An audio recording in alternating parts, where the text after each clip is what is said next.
Como vocês viram no título do vídeo, eu vou falar de um dos livros mais tristes, mais desgraçados e dramáticos que me acompanhou e também acompanhou junto com o meu clube de leitura e meus apoiadores durante 4 vezes na semana que lemos juntos, e foi uma releitura para mim, uma releitura que eu posso colocar como uma leitura na primeira vez. E é difícil falar sobre esse livro, principalmente de tanta coisa ruim que está acontecendo no nosso país agora. Pode ser que os dois não tenham nada a ver um com o outro, mas eu tô falando de desgraça. E eu não posso ignorar também a desgraça que está acontecendo no Rio Grande do Sul.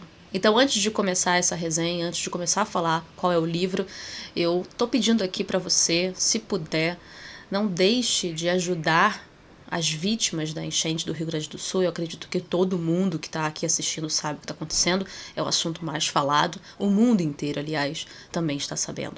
Então, vou deixar na descrição a vaquinha, se você puder, com qualquer valor ajudar.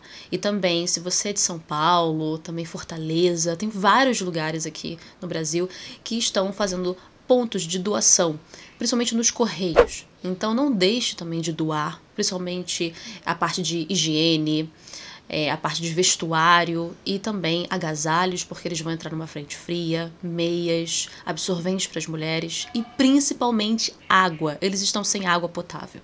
E também, se você puder ajudar outras vaquinhas, que eu vou deixar também na descrição, que estão também arrecadando dinheiro para comida, para fazerem mais marmitas nos abrigos. A gente sabe que atingiu ali, né, um nível absurdo essa tragédia, o estado inteiro. E se você parar para pensar, deve ser muito difícil recomeçar. Deve ser triste ter que refazer todas aquelas vidas de novo que foram perdidas, né? Não só as vidas de familiares, mas também as lembranças, todo o estrago que ficou. Isso está me comovendo muito. É difícil até para dormir, é difícil para ler, e é difícil para vir aqui gravar esse vídeo também, mas eu preciso muito falar sobre isso. Eu deixei na comunidade alguns dias atrás, deixei o link da vaquinha e também perguntar sobre os meus inscritos, né, e seguidores que são do Rio Grande do Sul, como que vocês estão, como que estão passando, né? Eu tenho apoiadores também que estão me atualizando de como que tá a situação lá. Eu tenho amigos e criadores de conteúdo literário lá no Instagram, eu tô sempre compartilhando também lá, para que a gente não deixe, né, de saber o que está acontecendo. Muitas pessoas, elas estão, de alguma forma, não entendendo a dimensão, sabe? Do tão crítico que aquilo tá. Um cenário mesmo de filme de terror, sabe? Um cenário de guerra. Então, gente, se você não puder ajudar com valor, compartilha essa mensagem, compartilha com qualquer pessoa. Você deve ter algum conhecido de lá, você já deve ter ido lá. Há 1 ano eu fui, conheci e achei lindo. Imaginar que depois de 1 ano ia ficar debaixo d'água tudo aquilo, é terrível, gente, é terrível. E se colocar no lugar. Muitas pessoas já devem ter vivenciado pequenas enchentes e deve ser horrível. Imagina naquela dimensão. Imagina você ver a água subir a 5 metros, dominar a sua casa com tamanha velocidade e furor que é a água. É muito pior do que uma tsunami, né? Cada país tem seus problemas. Então eu não podia gravar esse vídeo e fingir que nada está acontecendo. Porque não tem como fingir. Está acontecendo, e não é só porque eu tô aqui falando de literatura que eu não vou deixar de citar. Eu vou citar sim o que está acontecendo e vou pedir para você de alguma forma ajudar. Seja com valor, seja com doação, seja compartilhando as informações. Então, por favor, gente, se vocês puderem ajudar, ajudem, de verdade. E tem muita gente ajudando também, e isso é ótimo. Então, quanto mais, melhor. Se você é meu inscrito, que é do Rio Grande do Sul, deixa nos comentários, me atualize também, me diga como você está, pra gente poder saber. E é isso. Agora tem que seguir, né? Vamos seguir e vamos torcer aqui muito. E eu sei que é difícil a gente tá aqui e não poder também fazer mais, mas cada um fazendo a sua parte, né? Dentro do possível. Então vamos falar desse livro triste, mas eu vou tentar traçar numa outra perspectiva. Então eu li em abril O Morro dos Ventos Uivantes, de Emily Brontë, com o meu clube de leitura. E é um livro, realmente, como eu falei, que trouxe essa desgraça toda para esses personagens. E eu tenho que trazer também esse vídeo aqui, porque outras pessoas que não são do clube de leitura também participaram da LC. Então vai ser legal trazer esse vídeo para eles poderem ver o que eu achei, quais são as minhas impressões, e também dar o espaço aí nos comentários para eles poderem também colocar o que eles acharam. Esse é um dos maiores clássicos da literatura das Irmãs Brontë, gente. Eu acredito que todo mundo, ou a maioria, sabe do que se trata esse livro. Então eu vou traçar a história dentro da perspectiva do Heathcliff, que é um dos protagonistas, dizer quem ele era, ou tentar dizer quem ele era, porque a gente realmente não sabe, mas depois a gente vai pra linha ali cronológica, desde quando começou a história, enfim. Vou tentar fazer de uma forma diferente, porque muitos já conhecem a história, mas a gente trouxe perspectivas, né, porque não conhecemos as consciências dos personagens, mas talvez tentar entender por que tomaram essas atitudes terríveis. Primeiro de tudo, quem está narrando a história é a empregada, chamada Nelly ou Senhora Dean. Ela está narrando a história para um cavaleiro, o Sr. Lockwood, que depois a gente volta nele, tá? Mas ela está contando toda a história, é uma narrativa moldura, ou seja, uma narrativa em cima de outra, porque a gente tem a narrativa do Lockwood em primeira pessoa e dentro dele tem a narrativa da Nelly também em primeira pessoa. E tudo que a Nelly viu, sentiu e interpretou está aqui na narrativa dela. Então a gente não pode dizer que 100% esses eventos na perspectiva da Nelly são exatamente como ocorreram. Mas depois que a gente lê e vê também o caráter da Nelly, a gente pode até acreditar que 90% ali, ou 80% foi daquela forma mesmo, porque a Nelly eu acho que é uma das melhores personagens desse livro, e narradoras também, e ela sempre quis a paz reinando em Wuthering Heights, né, o Morro dos Ventos Uivantes. Então vamos lá, Heathcliff, ele é nome e sobrenome, e como ela diz, criaturinha morena, porque ele é considerado um cigano, ele não tem origem nenhuma. Tá? Ele é um menino que foi resgatado ali da pobreza, da miséria, da marginalidade de Liverpool, na Inglaterra, pelo Sr. Earnshaw. O Sr. Earnshaw, ele vem de uma família muito antiga no Morro dos Ventos Uivantes. Uma família desde 1500, mas não é a mais rica. O Sr. Earnshaw tem a sua esposa, tem a sua empregada, que é ama de leite do seu filho, que é mãe da Nelly, que está criança no início dessa história, né? Ele tem 2 filhos, o Hindley e a Catherine. E também tem o Joseph, que é um personagem que trabalha também na casa dos Earnshaw, um personagem muito seco, muito duro, bruto e muito religioso, que eu diria que a Emily Brontë colocou uma caricatura, né, meio que sarcástica, sobre esse personagem religioso mesmo. O Sr. Earnshaw aparentemente era o único que gostava do Heathcliff, até depois desenvolver ali um relacionamento com a Catherine. Então Heathcliff logo se apegou a Catherine, mas ele era um menino muito também desconfiado. Imagina, você sair das ruas por um cara desconhecido, você não ter um lar, você não saber de onde veio, né? Então ele era um menino extremamente com essa desconfiança e quando ele esteve com a Catherine, ela foi ali a única possibilidade, a esperança dele também ser uma pessoa diferente e se igualar a ela. Coisa que para o Hindley era impossível. Ele seria o senhor, né, de Wuthering Heights. Então, após a morte do Sr. Earnshaw, que foi logo depois, o Hindley, depois de tanto maltratar o Heathcliff, o coloca como o criado e não como igual a ele. Então, os maus tratos continuaram e piores.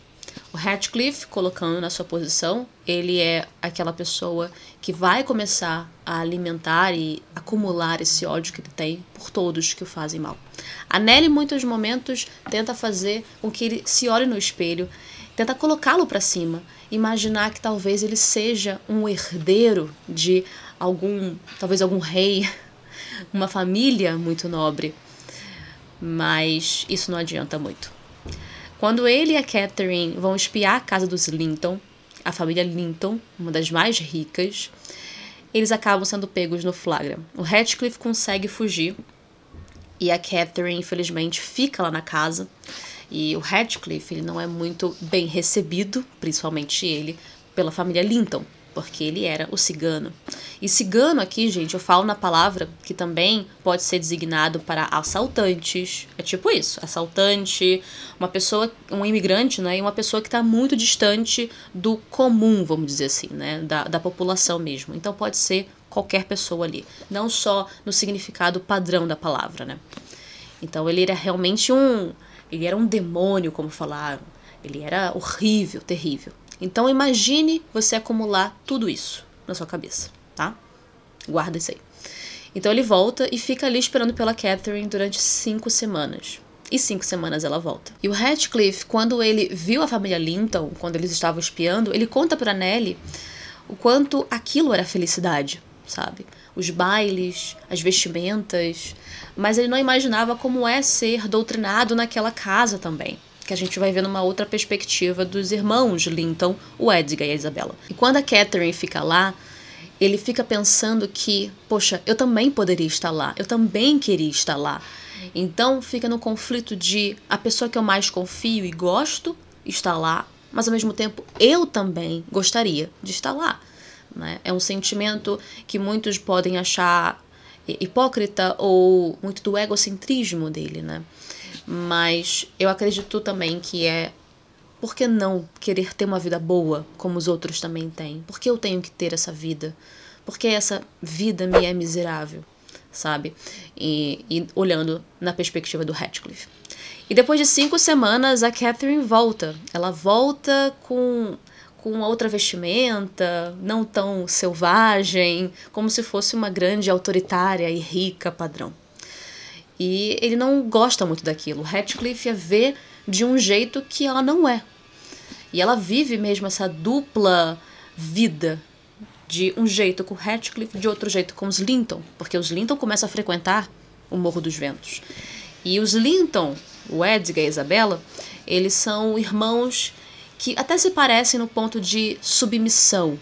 Eles não entendem porque, como eles são selvagens, né? O Hindley, a Catherine, o Ratcliffe, como eles têm um comportamento extremamente diferente dos Linton, mas ao mesmo tempo ele quer cortejá-la, ao mesmo tempo ele quer estar com a Catherine, porque o Edgar começou a ter um relacionamento ali, um sentimento por ela quando ela esteve na casa com eles. E nesse período também é crítico porque o Hindley, depois que vira senhor, ele traz para casa uma esposa, é a Frances.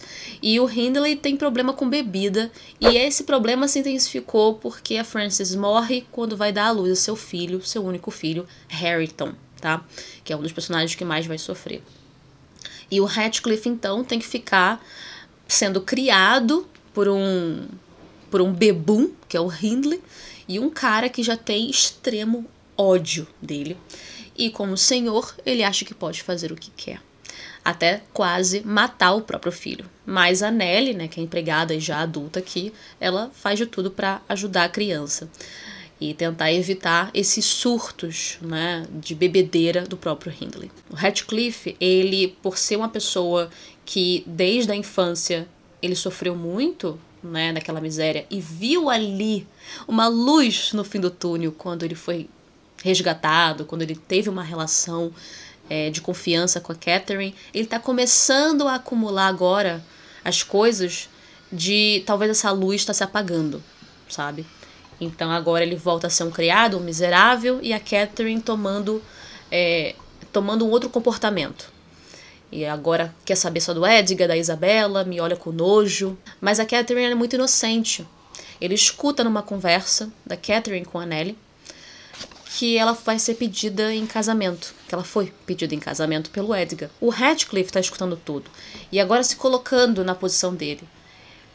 É a única pessoa que ele confia, é a única pessoa que também, de certa forma, traz um sentimento recíproco, né? E olha o que ela está se transformando. E ainda vai aceitar casar com ele. E ainda escutar que ela fala que nunca se casaria com o Ratcliffe. E ela chama ele de degradação humana. Imagina você receber isso, né? Escutar dessa forma.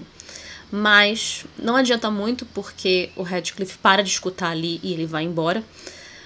E não escuta uma das coisas mais bonitas e uma das frases mais clássicas, que é justamente eu sou Ratcliffe. A Catherine fala pra Nellie, eu sou Ratcliffe. Ela gosta muito dele, mas ela vê que numa questão lógica, não dá para os dois ficarem juntos. Então, se ela casasse com o Linton, ele, por ser rico, poderia dar uma boa vida pro Heathcliff, o que é infantil e inocente da parte dela. Ela só tinha 15 anos aqui. É muito inocente isso, você parar pra pensar. Porque como que você vai ficar casada com outra pessoa, sendo que você gostaria de estar casado com aquele homem? E o próprio Heathcliff, você acha que o Heathcliff ia aceitar a ajuda dele, não podendo estar com o que ele realmente quer, com o que ele realmente confia? Ele é um menino bruto também, é um menino que largou um pouco os estudos, né? E não tem nenhuma moral, ele não tem nenhuma moral cristã. A Nelly sempre fala pra ele, não pense assim, não haja assim. Poxa, Deus não vai gostar. Mas ele não tem essa moral, ele não tem essa construção. Ele só sente tudo. Ele não sabe lidar com esses sentimentos. Aí que tá. Ele só pega tudo e o que é ruim contra ele, que tá fazendo mal a ele vai reprimindo e vai guardando como um grande rancor. Que aí vem a grande vingança. Depois de escutar tudo isso, o Heathcliff realmente foge e a Nelly e a Catherine ficam sabendo. Ele pega o cavalo e vai embora numa noite de tempestade. E a Catherine fica desesperada, porque ela imagina que ele escutou tudo aquilo horrível que ela falou dele. E ela corre na tempestade atrás dele, chamando. Não adianta muito. Ele já estava longe e ele vai embora. Essa é uma das cenas mais clássicas também do livro, é a cena da tempestade. Uma das mais bonitas e que foi super adaptada nos filmes, né? E depois se passam 3 anos.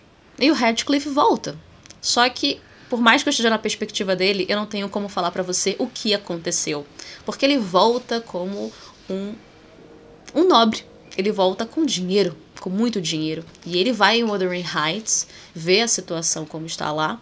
O Hindley está com seu filho e está com Joseph, sem a esposa.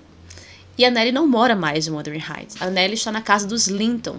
A casa dos Linton é a Truce Cross Grange, porque Catherine se casou com Edgar Linton. Então, quando ela se casa com Edgar, a Nelly vai para lá. Então, tudo isso vai ser descoberto pelo Heathcliff, né, quando ele volta, depois de 3 anos. E ele volta com muito dinheiro e ele vai virar o senhor de Wuthering Heights. E o Hindley vai ter que ser submisso a ele. E o Heathcliff vai usar disso, porque ele sempre foi o criado e maltratado, como uma forma de vingança. Então a vingança dele já foi planejada, ele já começou a vingança aí. Então ele vai fazer com que, olhando pelos olhos dele, né, ele vai fazer com que o Hindley morra na sua pior fraqueza, que é a bebida. E ele vai pegar também a confiança do Harrington, porque o Harrington virou quase um menino bicho, o menino mais selvagem possível, desconfiado. E o Heathcliff, ele olha pro Harrington e sente uma certa simpatia por ele. Ele se vê no Harrington. Mas ele não vai tratar o Harrington bem. Ele também vai tratar o Harrington mal. Ele também vai colocar o Harrington no lugar dele. Porque o Heathcliff, ele não quer só fazer mal àqueles que fizeram ele mal. Ele quer mostrar para todo mundo que ele pode, então, se vingar de todos que o fizeram mal, mas também que ele pode ser igual a quem o fez mal. Eu também sei fazer coisas malignas. Eu também sei ser ruim.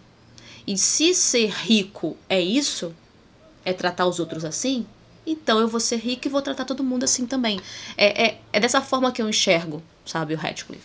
Então ele sente essa simpatia pelo Harrington, mas ele vai tratá-lo também como seu criado, mas vai pegar a confiança do menino e tratar o Hindley como lixo. E o Hindley sempre desconfiado dele, mas não podendo fazer muita coisa. Hindley sempre com a sua arma ali, né, para se defender. E ele vira então o dono, o senhor de Wuthering Heights. E ele vai até os Linton para fazer uma visita. Lá ele vai reencontrar então a situação que está agora. Isabella Linton morando lá com eles ainda. O Edgar Linton casado com a Catherine e a Nelly. E o encontro deles é interessante porque a Catherine fica muito feliz, né, depois desse tempo todo. E a própria Nelly diz que ela também não sabe, né? Ela não sabe o que aconteceu para ele conseguir essa fortuna toda. Será que foi exército? E as teorias ficam nisso. Exército, talvez uma guerra, ele ganhou dinheiro, tráfico de escravos. O pessoal lá no clube falou o jogo do bicho, gente. Eu não aguento isso, cara. O jogo do bicho é uma boa mesmo, né? Vai que apostas, sei lá. Mas eu tava lendo alguns artigos que falam que o tráfico de escravos é uma das grandes possibilidades, já que eu falei aqui, que não importa pelo que ele já passou, mesmo sendo um criado, etc., ele só quer mesmo o dinheiro e ele só tá focando agora na sua vingança. Então, ele não se importa, ele não tem nenhuma moral. Lembra que eu falei? Ele não tem aquela moral. Ele só vai pensar nele e naquilo que realmente vale pra ele agora, que é a vingança. Acho que essa construção do Ratcliffe pro futuro também é uma construção de, não de, nossa, superação, ele superou, olha como ele se construiu, né, pro melhor e tudo mais, depois de tudo que ele passou, ele virou essa pessoa íntegra. Às vezes a gente tem aquele entendimento que a pessoa que tanto sofreu, depois ela virou quem ela virou, mas sempre com aquela perspectiva cristã, com aquela mensagem de superação como uma pessoa muito superior. Não, eu não vou fazer mal àqueles que me fizeram mal, eu sou superior a você. Não. É no sentido óbvio. Se você me fez mal, eu vou te fazer mal. E aquela maldição, eu vou amaldiçoar até os próximos que virão. As próximas gerações. E é o que ele faz, né? Ele, então, tem dentro do seu plano seduzir Isabella Linton. A Isabella Linton já não estava gostando mais de morar naquela casa, de saco cheio, criou as fantasias infantis dela. A Catherine fica desesperada com a possibilidade da Isabella ficar com o Ratcliffe, o que é verdade, eles fogem, mas o Ratcliffe maltrata muito a Isabella. E eles se casam e ela vai morar em Wuthering Heights com ele. Nesse meio tempo de fuga e casamento dos dois, a Catherine começa a ter histeria, ela começa a delirar, ficar doente, para de comer, briga com Edgar, e a Nellie fica ali tentando ajudá-la, né, a entender a dimensão daquilo, né, desse desespero todo. E ela começa a delirar com os momentos lá em Wuthering Heights, e sutilmente, se você não prestar atenção, coisa que eu me perdi e depois voltando eu lembrei, é que sutilmente a Emily Brontë coloca que ela estava esperando um filho. Ela coloca que em breve nascerá um herdeiro, né, em True's Cross Grange, que seria então a Catherine grávida. E nesse meio tempo, então, ela estava grávida e vai ter a criança prematura, em 7 meses. O Ratcliffe fica desesperado, sabendo que a Catherine tá para morrer. Ele larga mesmo a Isabella, ele não gosta dela, ele só a utilizou para sua vingança. E quando a Nellie conta sobre a situação da Catherine, ele já volta desesperado, porque, gente, é a única pessoa que ele confia, é a única pessoa que ele gostava nesse mundo inteiro, né? E é a única pessoa, talvez seja a fraqueza dele, porque ele não queria diretamente fazer mal a ela. Ele fez mal a ela indiretamente. Só que ele não imaginou que esse fazer mal indireto ia acabar gerando a morte dela. E ela morre. Mas ela deixa uma criança, que é a Catherine Linton, né? A segunda Catherine, filha do Edgar e da Catherine. E o Ratcliffe, ele vai continuar em Wuthering Heights, vai continuar morando lá e fazendo o inferno da vida de todo mundo. Daí a gente entra na segunda geração, e na segunda geração a gente tem, então, a Isabella, depois de contar pra Nellie tudo o que acontecia em Wuthering Heights, ela virou uma outra pessoa. Ela começou a se sentir mal de ter fugido de casa, de ter visto a vidinha boa que ela tinha. E ela então decide ir embora mesmo, e ela tá grávida do Ratcliffe. E o Ratcliffe realmente esqueceu que ela existe. E ele fala pra ela, você criou uma fantasia na sua cabeça de quem eu sou. Eu nunca falei que eu era isso, sabe? É triste, mas a gente sabe que o Ratcliffe, ele só tá pensando na sua vingança. Então, quem passar na frente dele, ele não vai se importar, porque na real ninguém nunca se importou com ele. Então, por que eu vou ter que me importar com os outros? Entende? É um pensamento chato isso, mas eu acho que pro personagem faz sentido. Então, ele continua lá, continua com Harrington, fazendo a cabeça do Harrington, continua fazendo a vida do Hindley um inferno também, e a Isabella então vai embora, consegue manter contato com o irmão Edgar para ajudá-la financeiramente, e ela vai ter o filho dela sozinha. E se passam 12 anos e a gente tem, então, a morte da Isabella e o Edgar vai lá pegar o seu sobrinho, né? E a gente tem a Nellie cuidando como se fosse mãe da Catherine Linton já com seus 12 para 13 anos de idade. Então a gente tem os primos Linton Ratcliffe, que é filho do Ratcliffe com a Isabella, e a Catherine Linton, filha da Catherine com o Edgar. Tudo nome igual, né, gente? A maldição sempre voltando pra eles. Então a gente vai ter um novo trio, que é o Linton, a Catherine e também o Harrington. E a Catherine Linton, ela sempre foi curiosa sobre o que tem do outro lado. O Edgar, com muito medo dela saber a verdadeira história, ele sempre manteve ela ali na proximidade, né, de Truth Cross Grange. Mas não adiantou muita coisa. Catherine, ela era muito diferente de sua mãe, tinha algumas semelhanças, mas algumas vezes parecia, sabe? E ela foge e vai parar em Wuthering Heights e conhece e descobre que tem um primo, o Harrington, que não sabe ler, não sabe escrever, que é um bruto, um caipira. Ela acha até estranho. Ela trava ali uma conversa com ele, a Nellie fica desesperada. E aí depois, com a chegada do Linton, que passa só uma noite em Truth Cross Grange, né? Que ele vai pra casa do Edgar depois da morte da mãe, o Radcliffe fica sabendo. E ele quer o filho dele. Ele quer o filho dele. E ele acaba pegando o filho dele pra poder usá-lo pra sua vingança. A vingança é que ele quer que o Linton se aproxime da Catherine pra eles se casarem. Porque aí ele pode, então, também ter parte dessa herança. Além de Wuthering Heights, ele também vai ser dono de Truth Cross Grange. Então vocês percebem que a vingança é só pra isso. Pra ele pegar tudo de todo mundo, para mostrar que ele pode ter tudo, que ele pode ter todo esse poder e também pode fazer mal a todos da mesma forma. É entregar com a mesma moeda, né? É olho por olho, dente por dente, né? E de uma forma muito mais intensa, até com aqueles que não tem nada a ver. Ele também amaldiçoou as próximas gerações. Ele olha para Catherine, olha para o Linton e os odeia. Até mesmo o Harrington, vai. Mas o Linton, ele vai viver a pressão psicológica do pai de escrever cartas para Catherine, de manter uma relação mesmo. Eu vou avançando um pouquinho então aqui, né? Ela então vai ter um relacionamento com o Linton. O Linton é um menino meio doente, pálido, que não se mexe, mesquinho, mimado, arrogante. E aí a gente descobre que ele só tá mesmo querendo ter uma relação com ela porque ele tem medo do próprio pai. E ele já entendeu que o pai quer que os dois se casem. Então ele precisa casar com ela para se salvar. E a Catherine, depois de muito custo, ela vai entender isso. O Edgar, ele acaba caindo de cama. Ele fica doente. E nesse tempo que ele fica doente, a Nellie e a Catherine vão à casa em Wuthering Heights e acabam ficando presas lá. O que está acontecendo nesse momento? O Radcliffe tá vendo que não tem muita alternativa.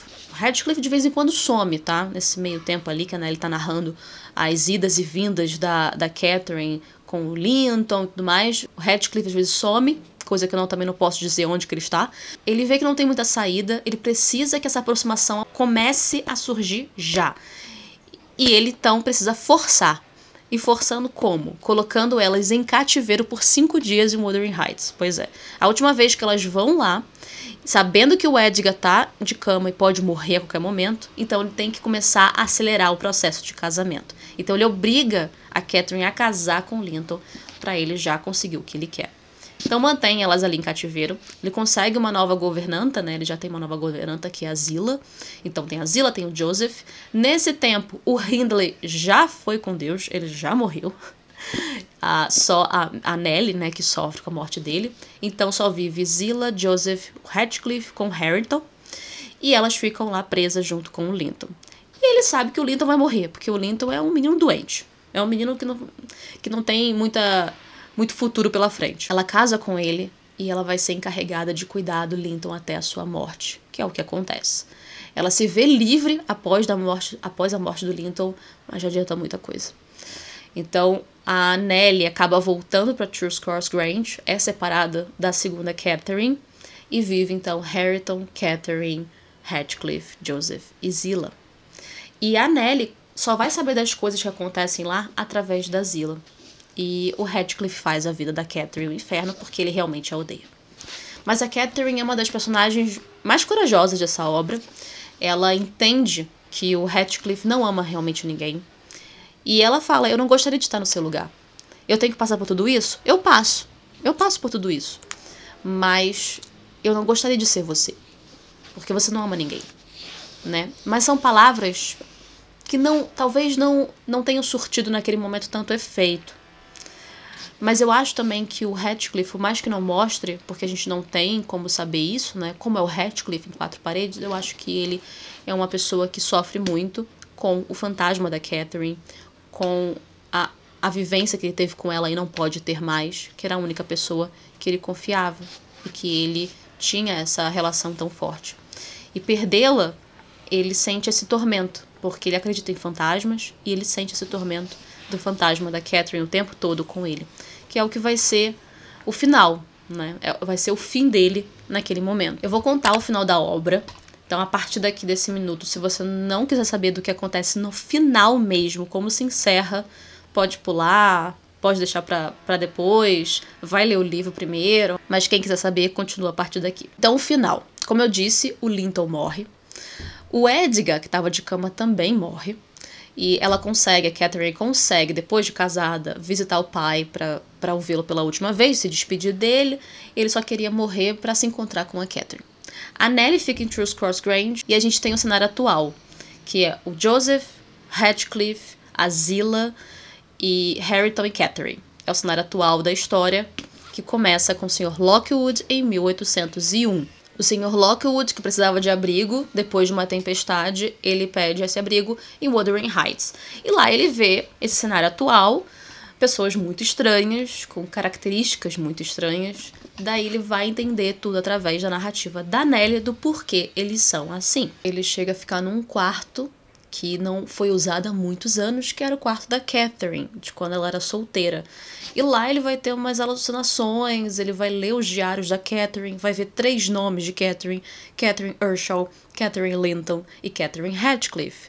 Que no caso são 2 Catherine. A primeira Catherine, que depois se casa e vira Linton, e a segunda Catherine, que é a filha dela, que também era Linton, e depois se casa e vira Ratcliffe, né?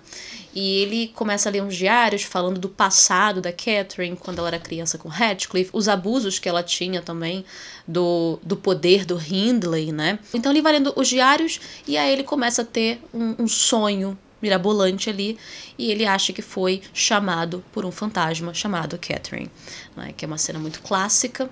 Essa cena tem uma pintura, né, muito clássica, um desenho de, no caso, uma mão saindo da janela pedindo para entrar.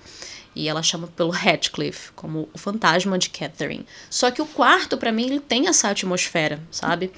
Então acho que ela entrou no sonho dele, né? E a gente já viu no passado que o Ratcliffe é atormentado por esse fantasma. Ele grita desesperadamente pelo Ratcliffe, e o Ratcliffe vai lá no quarto, tira o Lockwood de lá, e no quarto ele grita desesperadamente pela Catherine, né? E aí a gente volta ao passado e descobre tudo o que eu já falei aqui no vídeo. E toda essa história que é contada, né, ele, em certo momento, ele não tem nenhum tipo de simpatia pelo Ratcliffe, tá? Não tem nenhum tipo de apego pelo Ratcliffe, e ele acaba achando que poderia estar até apaixonado pela Catherine Linton. E ele vai vê-los depois da história, ele vai vê-los, ele até sente que talvez a Nellie contou coisas que era só pra ele acreditar, né, que era aquilo. Enfim, o Lockwood vai embora, ele volta pra Londres. Ele só vai retornar em 1802. Só depois de 1 ano ele retorna e a gente vai ver uma nova história, que é o encerramento aqui. Ele volta em setembro de 1802 e descobre que Nellie voltou pra Wuthering Heights para viver lá. Agora, Catherine e Harrington estão noivos. Eles antes que não se entendiam muito bem, a relação deles não era boa. Eles agora se aproximaram, ela começa a ajudá-lo a ler e escrever, e eles estão noivos. O Sr. Ratcliffe faleceu há 3 meses, no momento que ele chegou. O Joseph continua lá e não tem mais Zillah, é a Nellie. Então as coisas melhoraram. E ela vai contar a história para ele. O Ratcliffe, na verdade, ele cedeu um pouco à sua vingança e parece que ele sentiu que ele precisava tomar uma outra atitude, que era a própria morte. Era o fim ali. Eu acredito muito que isso foi também planejado, ou talvez foi um plano durante todo esse processo da história, sabe? Talvez desde o início, quando ele não planejou a sua morte. A morte foi só a última escolha que ele teve. Então ele deixou de comer, fez um duro jejum, ele sempre olhando, meio que delirando e achando que está ali encontrando com a Catherine, né, com o fantasma dela. E a Nellie, vendo tudo isso, ela achava que era um filme de terror, né, vê-lo ali andando para um lado e para o outro. Não queria chegar nem perto do Harrington, da Catherine, não queria ver os dois, porque odiava os dois.